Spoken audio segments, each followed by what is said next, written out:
Thank you all very much, and I will leave the microphone.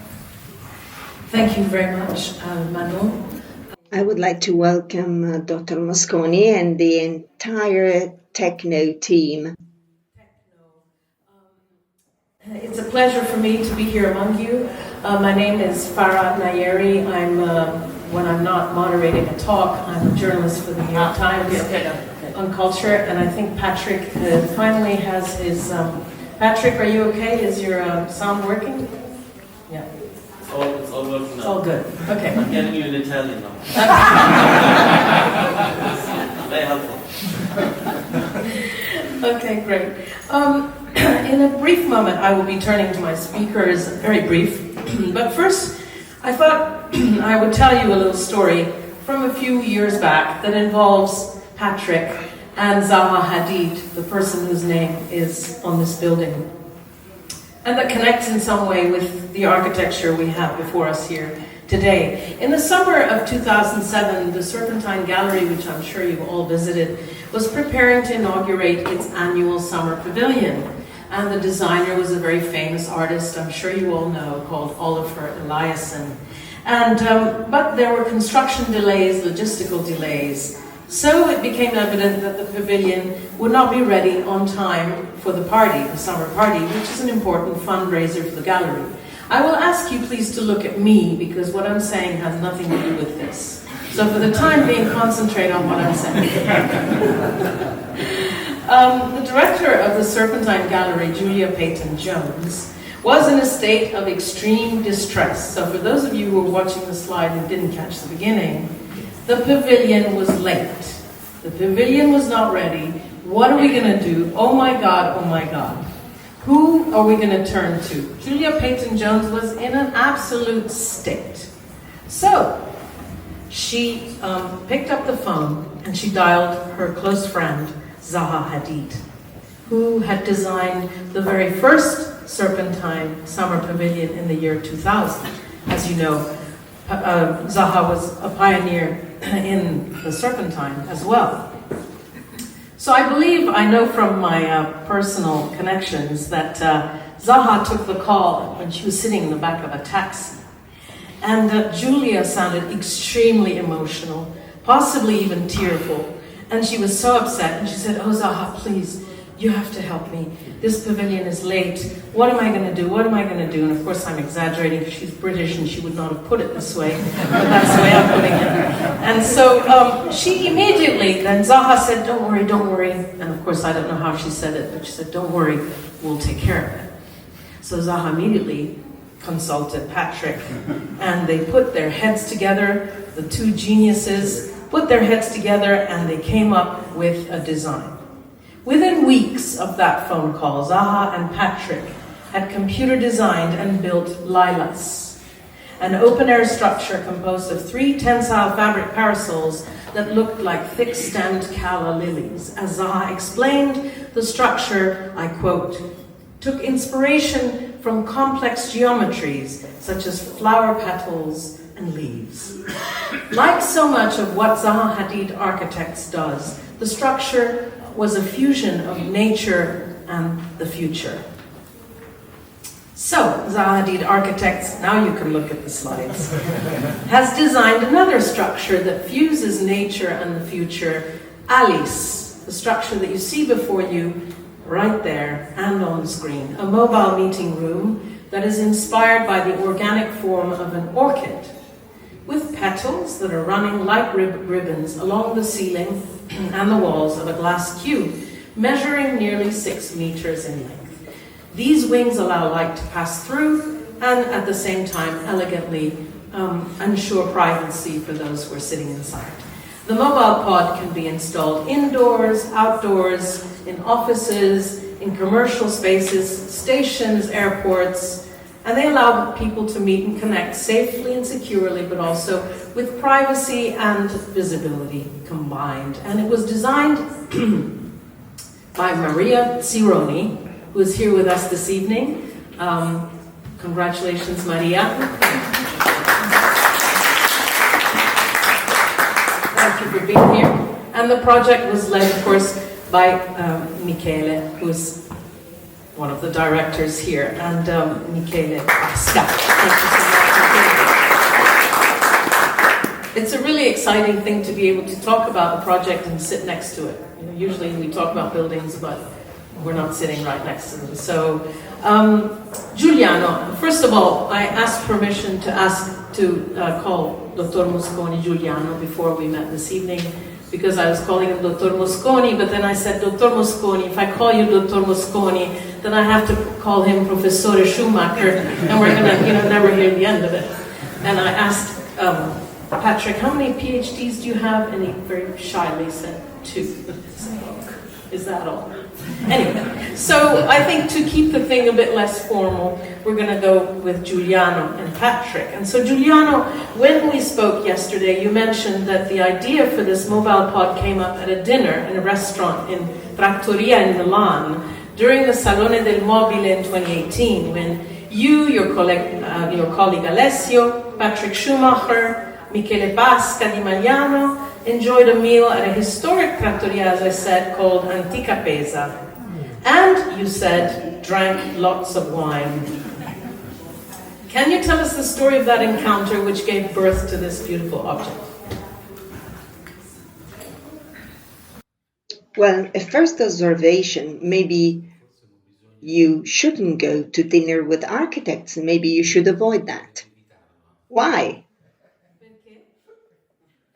Well, let's say the year 2018 was a peculiar year. Seen from today, it seems like a particularly distant year. The economy was thriving, there were expectations in the labor world that were totally different. We had invested a lot in the intelligence of objects, smart objects that could, to some extent, recognize people and create well-being. And that evening, we were imagining what would happen in the office world in the future. Technology, to some extent, led us to believe that physical offices would no longer be there, that technology would overcome the embarrassment or the necessity to come together again in physical places. But the real consideration we made as provincial people, as Italians, who used to live in courts and squares. So, what was around the square? A square and a court were places that hosted different cultures, different forms of trade that came together in the square. And the idea of, or the representation of a place where one could meet again and where thoughts were conceived, to some extent, resumed a very ancient attitude, the Renaissance style behavior that date back to the period when were there alcoves as a separate environment that fostered more intimate thoughts, kind of more connected thoughts. The conversation we had that evening, I don't know what we were eating, but surely we drank, after some time enabled us to think once again of this object. A prototype was born, the prototype that you have seen at the entrance of this gallery. And starting from that prototype, we started doing a series of things. The thought that led us to the development of the project was basically the following. We said to ourselves, we're going to go to the Biennale di Architettura di Venezia to tell this story. Then what happened from 2020 onwards is known to everybody. And I must say that seeing this object today seems to me even more contemporary than what it seemed to be 3 years ago. With great passion, we imagined that this was a project that Tecno really had to do. Sure. The thing is that COVID then came about, and COVID clearly was a huge obstacle to the labor world. And the concept of a mobile meeting room after the COVID pandemic was a little bit strange, a little bit unusual. I don't know how you were able to manage the transition and keep this project going. My question is about COVID, and I'm just saying that COVID sort of would have made an object like this completely obsolete because it's a mobile meeting room and nobody was meeting. We were all locked down at home. So I was just wondering how, Giuliano managed the transition from lockdown to where we are now and to bringing the project to fruition. I'm not able to answer this question convincingly. During the COVID pandemic, we went through different experiments as if one could work from home, and the home had to be equipped in such a way that it would allow us to develop a new labor modality. I think that our experience of the world tells us the contrary, the opposite. The physical office is associated with the virtual office, and the meeting place, the place where you share ideas, the place where you compare different experiences made by people remains totally intact. I must say that this is even more so today than we actually imagined some time ago. Giuliano, last question before I turn to Patrick. Where would you like this object to be, or this mobile pod to be appearing? I think your idea is that train stations, airports, fairs, there are all kinds of places, as we can see in the pictures, where this beautiful object can be. But what is your idea of this object and its location? Well, I really would like it to be in all places, everywhere, because it would be that the pod would be very successful. Let's say that we are living in thinking, this is the kind of history of Tecno, this is our curse. We did this year our 100-year anniversary, the first 30 years as cabinet makers, and then we became Tecno. So this is the obsession of Tecno. Innovation is something that we carry with us. But I see that this is a point of sharing, point of attention, and also a possibility of sharing public spaces like airport stations, which were seen more as meeting places today rather than known places. So as we imagined them until recently, I believe that this product lends itself to very different uses. Being surrounded by a flower is quite an important element. One consideration, I don't know who told me that, I think it was a journalist. She had a great sensitivity. And when she came in, she said, it gives me the feeling of reaching the center. And it's a real experience that Patrick and I also shared a few minutes ago when we were entering Alice. Being in the center, to some extent, brings us back to being what we are, who we are. So it brings us back to some extent to having our own space to share some experiences. Great, thank you very much, Giuliano. Patrick, I wanted to ask you what was your vision of this mobile pod? It's very beautiful. It really does look like an orchid. It looks like a flower. As I was saying to Maria before, who designed it, with Michele, I mean, it's so much an object that is feminine. There's femininity in this object, even as it's also, functional and quite square, but they're so beautiful, the curves and the petals. But how do you see this object making its own life? Where is it going to go? Where do you see it appearing? Well, its true function is work environments, open office environments where you can place special hubs for meeting, and of course it could have many different types of meeting. You can put it more into social zones, and it reminds me of Rolf Felber, who had such a glass box in his big open office space, and the idea is that to be seen, to be, everybody is aware of what everybody else is doing, to understand what's going on. This sense of transparency is very important. At the same time, to combine it with a bit of sense of intimacy and closure. And that's why we have these visual screen elements, but they also make the element, again, conspicuous. It's part of kind of what I call the semiological project, but that it is also conspicuous and easy to be picked up. It's part of the so-called phenomenological project. So the way we want to, I find these kind of office environments fascinating and important. And to develop components for that, not only unique layouts, but developing a set of modules to furnish this is great. And to work with a company like Tecno is amazing. So for me, there's just one small component in a universe of these modules, which would liberate us to combine and distribute and recombine and differentiate these environments where if it's fluid, it's open, it's quite conspicuous and easy for us to find each other, because in the contemporary work environment we're not going to be wedded to one place, but we are mostly interacting and communicating, and we are communicating in very mobile and diverse ways. And that's for me a very fascinating world, very dynamic world, very kind of complex and rich world, and for us designers, fantastic challenge. And yeah, that's the first glimpse into something.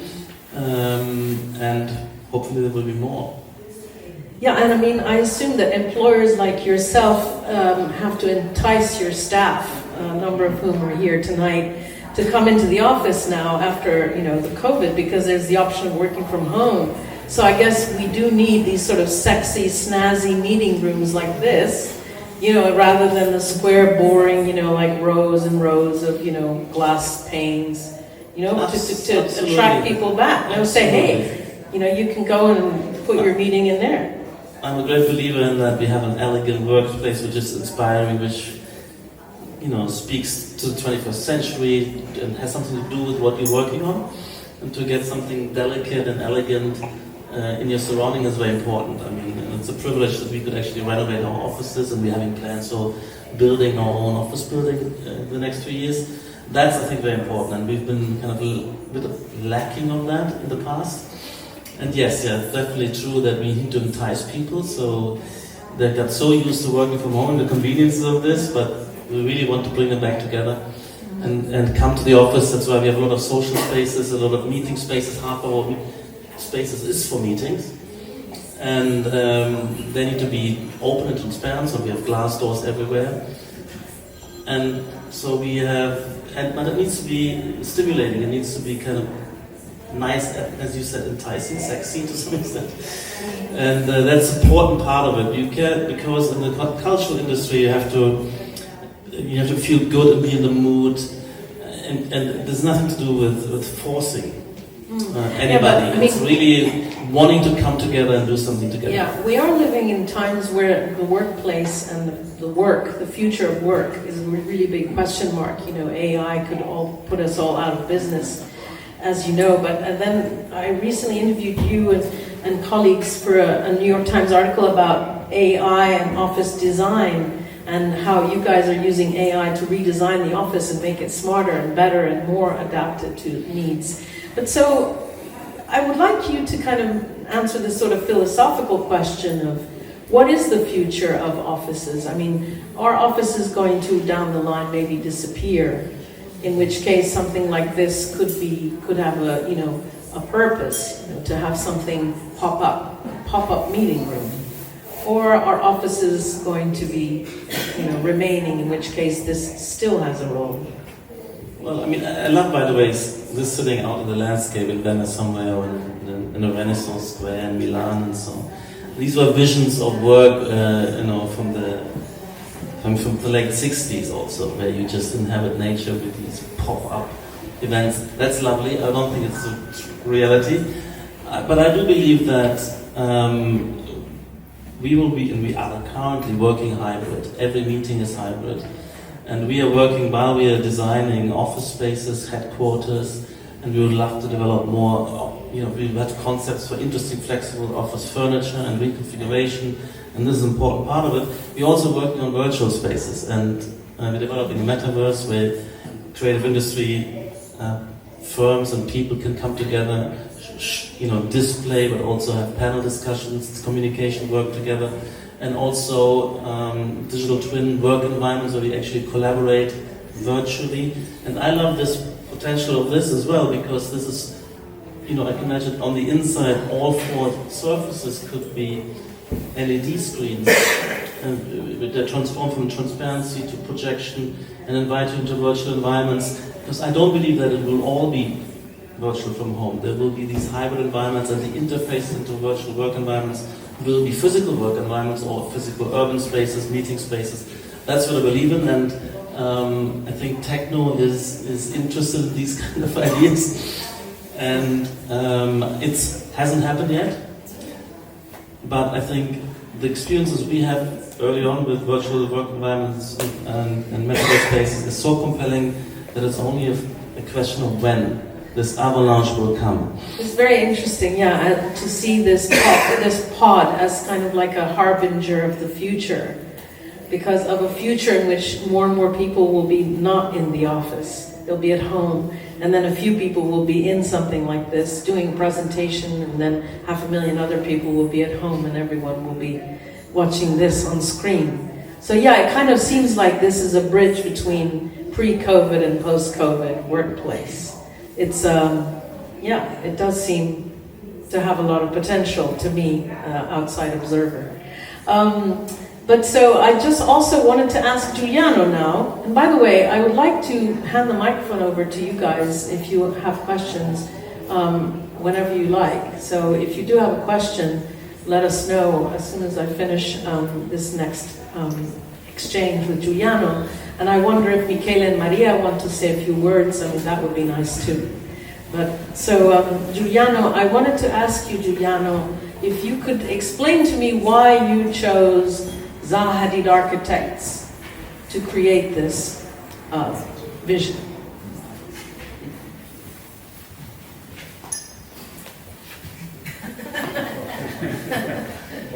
Is that a stupid question? No.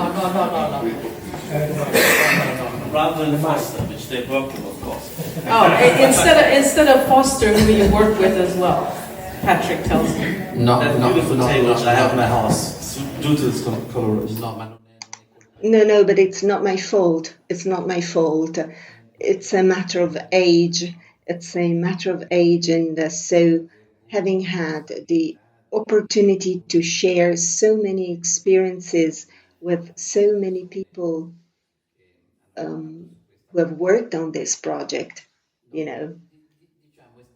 let's say it's always been a matter of meeting with people. When you're reasoning about a new product, it's mainly the ability to share an idea of the future that most probably makes sense. I think with Patrick, with the whole team, with Michele, who sometimes has supported us in the various steps of the project to find, to find solutions. Well, let's say it seemed to us that giving a distinguishing mark to a product was an extraordinarily important element, because each and every one of us carries with oneself a little bit of one's own history.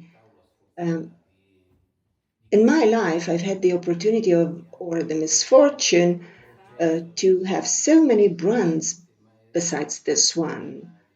So it's a matter of age, once again, having had the possibility of doing all this, but respecting the soul of an enterprise is very important. And every single enterprise is a soul. I have an obsession. We wrote this on the walls of our company, a sentence that Mr. Borsani said, the founder of Tecno.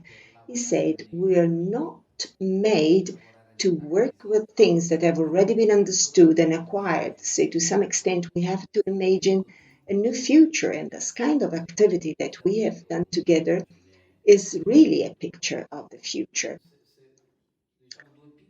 Two small remarks on the things that Patrick was saying right now. Just a couple of remarks. Imagining the future. If we go back to office furniture in different periods, how were they? Without going too far, to some extent, one example always comes to our mind. For example, the Uffizi. Today, they are a museum, a collection of works from all over the world. In fact, for the first time, people were coming together to manage a state in a new way. But without going back that far, we experienced the Tayloristic aspect in relation to offices where people had to be observed. They had certain times to do certain kind of activity, and there was a possibility of showing who the boss was. The boss was represented by a different space, by a different environment compared to the workers who crafted the product. And so each of these steps marked a change in the work environment as well as in the objects that represented that work. And with a little bit of pride, a little bit of Italian pride, so sometimes we like to show off the positive things we do. The first time that a collaborative workspace was created as an open space, not just as a single desk, but rather as a workbench that gathered all the people. Tecno was the creator. The first time an office furniture was painted in white, Tecno did it. Now, I would like to avoid talking about competitors like Foster, but when the computers came about, then we had to have a desk with more than one tabletop only in order to host a bulky element like a computer. So, imagining the future and following changes, sociological changes, then we changed our lives. Objects changed, new things were born. As Alice, for example, that is a meeting point for people who carry out different jobs. Michele, do you have anything you would like to add, a kind of few words of description of this space? We can do that. Well, to me, this is, I really call it instant interior design. So when we had our meeting in Tecno's offices near Milan, we were talking about a lot of empty office spaces and buildings which are not in use anymore. And the idea that people don't want to refurbish the whole space, they don't want to, necessarily get Zaha Hadid to the whole building. And I actually, with Patrick, I used to design a lot of furniture. Back in 2007, we actually brought the bases in the Serpentine, we brought pieces for that. We kind of stopped doing it in here, and it kind of made sense to us to kind of venture back into the interior design as architects and think how we imagine that. And this is really something that changes the space. You put it inside in a hotel lobby or even in our gallery, it really gives a lot of energy to the space, outside, inside, and if you go in, as you did earlier, it gives you that energy that you got to do something. So I'm now working here, so when I come to the office, I sit there, put my laptop, and I tend to have all my meetings in there, and you have the feeling that you have to achieve something special. And maybe that's what Giuliano was referring to when you said you have a new function and you only spend a few hours a day in the office, but when you come to the office, you do it in here, you're gonna use your time in a different way, higher purpose, just because you're using a different piece of furniture. Cool. And Maria, could you tell us a few words about your design of this space? Yeah, for me it was a very special project when Michele spoke to me about it. The idea was to create a space that is it's actually very special and very original, and there were no real references of such an exciting meeting pod. So it was this idea of creating the space of inside out. That's why you see the two different colors of the surface of the wings. So what is inside, what is outside, how you perceive inside and outside when you're inside or outside the pod. So it's a continuous and inviting space. That's how we... Fantastic. And also, can you talk a little bit about the flower idea, the orchid, the petals? Yeah, actually, we had a thought to make it pink. I was asking Alessia if we should make a pink option, but it was maybe so adventurous. Okay. For now. But the idea of the flower was already something that I guess you guys had decided beforehand that there was going to be an orchid idea, or I think it was very fast, and it was one was feeding the other. So it is also the orchid, the flower has this concept of the openness and the petals. it's very beautiful. I mean, I don't work here, so I can say that. It's really very beautiful. So, Giuliano, first of all, I wanted to know if there are any questions in the room. I mean, I'm more than happy to send the microphone around. Yes, please. We'd love to hear from you. If you could introduce yourself. Hi, good evening. My name is Maurizio. I'm an architect in London. And firstly, congratulations to all of you for this beautiful project. I think I just wanted to pick up with your earlier question about the way the working space is changing, and it will change in the future. Because I think connected to that, there is also maybe a bigger question is how the change of working place and hybrid forms of work is going to change the city, right? Because people will be not concentrated in sort of working parts of working neighbors and then residential neighbors. It will be more hybrid also in that sense. And I think this type of structure, which can be anything, can be inside offices, stations, but it can be outdoor as well, are types of sort of devices or park meeting rooms which allow to work from everywhere. Because we don't just, in a hybrid form of work, we don't just work from home or work from the office. We work from a restaurant, we work from cafes, a bar, we work from a train station, we work from wherever we work, from a train. And those type of structures, in this, the beauty and the interesting side of that, I think they can be anywhere, and they can allow this transformation of city and urban spaces. I think that's why I think it's very interesting. Yeah, I mean, Patrick, over to you. The future of cities, if we're going to start having pop-up meeting rooms like this everywhere. I think that's a nice intuition, and I agree with that.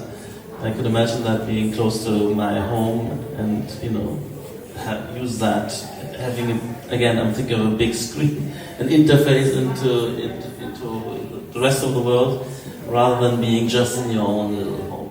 And meetings, gatherings, I can imagine that in train stations and airports, you don't have to kind of go out and drive, but you meet there, have a facility, and move on. Do we have other questions from anyone? Please don't be shy. This is a conversation.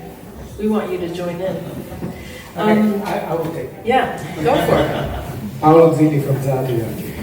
I haven't gave any contribution to the project, so it's not the first time that I say it, however, it's the first time that I talk about it. And I think that, in a way, looking at it on its real dimension, because when you see it in the model, you don't understand the dimension. It's a place that redefines somehow the pod. It's not only a pod, it's not only an office pod, because it could be everything. It could be in the park, it could be a pop-up shop without any problem. It could be a restaurant. After the COVID, we have gained the opportunity to be in a private room outside the restaurant, and you have seen no kind of ugly glue. So this could become a beautiful room for a luxury restaurant in its own garden. And now we discovered that we could have a WePod, new company, instead of WeWork. It could be a new way of renting office space around the world, and you rent it by the hour while you are in the airport, and that makes sense because it's not only a pod, and it redefines the way we look at this kind of space. And I think, although you thought of it before the pandemic, it's actually really contemporary. Very contemporary, yeah. Very, very insane. Thank you, Paula. That's an excellent contribution to the debate. Well done. I agree with you. Giuliano, I'm embarrassed to call him Giuliano, but Giuliano. Can I please come back to you and ask you why every project or design you have has a Latin name? You told me that yesterday. Alice means wing in Latin, and every object you design, you told me, had Latin name. Well, let's say this is not my merit. It was this very Milanese, very snobbish attitude of the Borsani family. Whatever techno product you think of, well, it has a Latin name that's been this way forever. All techno products have a Latin name. It was a superb attitude whereby we said we are the first ones to imagine a world that would speak one and the same language. But however, it's been a long time ago, so maybe we have to update and catch up on this. Patrick, I thought I would ask you to kind of give us a little bit of a more detailed description of how this structure is put together. Because you were giving me the explanation earlier, it would be nice to explain to everyone else. I'm sure everyone has figured it out, but in case you haven't, Well, probably Michele should do that. Okay, let's have Michele describe that. Yeah, if you could describe the structure, yeah. I'll just repeat what he explained to me. So this is totally modular, and it's part of the concept that actually we installed it in 2 days over the summer, but the first day was just to offload the track. So really was installed in 24 hours. So they came from Milan with, I think it was 12 crates. It's all flat pack. Obviously the wings are the biggest piece, but every wing actually has joints. So it goes in bigger crates, and then all the glass is flat pack. It comes here on the floor, and then it's just a kit of parts. You put it up, and it goes up together. The glass, in this case, is designed for outdoors. So there is a metal frame. In the indoor version, there is no metal frame, it's just the glass supporting itself. So it's much more elegant, I have to say. And also, you have the option of, if you want to have it permanently, you can have it flush with the floor. So in this case, again, it's a temporary installation, so it's raised from the floor.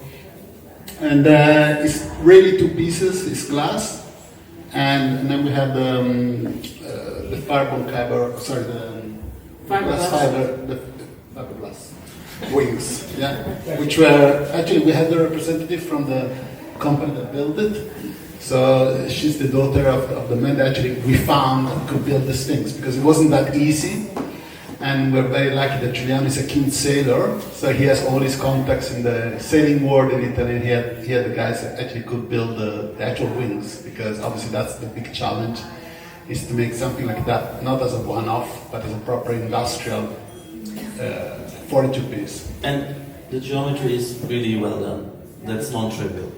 Yes, absolutely. Absolutely. Giuliano, what's this about you're a great sailor and that you found some sailing people to do the wings? Yes, this is one of my faults, one of my defects. The only thing I indulge in is sailing. And this crazy project, I could only involve one company that works in the boating sector. Telling them that for someone who manufactures boats, creating objects of this kind is a simple thing. In fact, if you look at it, it is a very complicated object. In fact, all molds normally open, and the opening of the mold makes it possible to release the object. In this case, the mold is upside down, is placed on closing parts. Therefore, extracting the part after molding was really complicated. Some time has gone since then, and I sometimes feel a little bit ashamed when I meet the father of the lady who has accompanied us tonight. She said, we did something that seemed impossible, however, we managed to do it, and that makes us absolutely proud. I choose a company from Ancona because I live in Ancona, so that I could, pressurize them, put them under a sort of psychological pressure, telling them that this object had to be made. I couldn't imagine it to be produced far away from me because I wanted to observe it every single week as the project progressed. That was a reason for satisfaction for us both, that we're all happy with the result. It looks like a sailboat, doesn't it? I'm going to see if there are other questions. Are there any other questions from the room? Otherwise, I would be asking my final question to Giuliano, and you can all then enjoy a glass of prosecco. I just wanted to ask you, Giuliano, how you are going to market this beautiful pod, because it's not something I could afford. It's obviously something that you are going to be offering B2B, and that you will be offering to companies and businesses all around the world. But who are you going to market this to, and how are you going to market it? I mean, it was supposed to be at the Venice Architecture Biennale. Unfortunately, because of COVID, you couldn't have that showcase. So I can assure you one thing. New things cannot be planned in advance. This product didn't come about because we made a marketing study. This product actually came about as the result of our passion to think about what would happen in the labor world. We let ourselves be seduced by this object that is an easy object. It is a very seductive element to it. And when we created it, we realized how attractive and conspicuous it was. This also happened to us in the past. There are so many things that cannot be described as a marketing activity. So, for example, when we did the Vatican Chapel with Foster and Venice to basically tell what Christianity was, and the Pope and whoever wanted to say that Christianity had to be defended, so we all decided to venture in this project. So the feeling of entering a new space, a smaller architecture, therefore something that is capable of protecting you, and new spaces, new feelings, is something you want to carry with you. So there was no preordained thought. We were objectively not very lucky in carrying out the project because we had many problems in representing it. But today, as we see it, I think we can see that it offers a lot of suggestions. Everyone can see a possibility of new function. For example, last week some of our people were in Saudi Arabia, and they considered it could be used as a beautiful space where people can smoke, for example, in airports. It could be such, in spite of the fact, you consider that spaces devoted to or used as smoking room in airports are really obscene in terms of their architecture. But yes, it can be so many different things. So many uses for this beautiful pod. I wanted to thank you all for coming and wish you a wonderful evening. Thank you.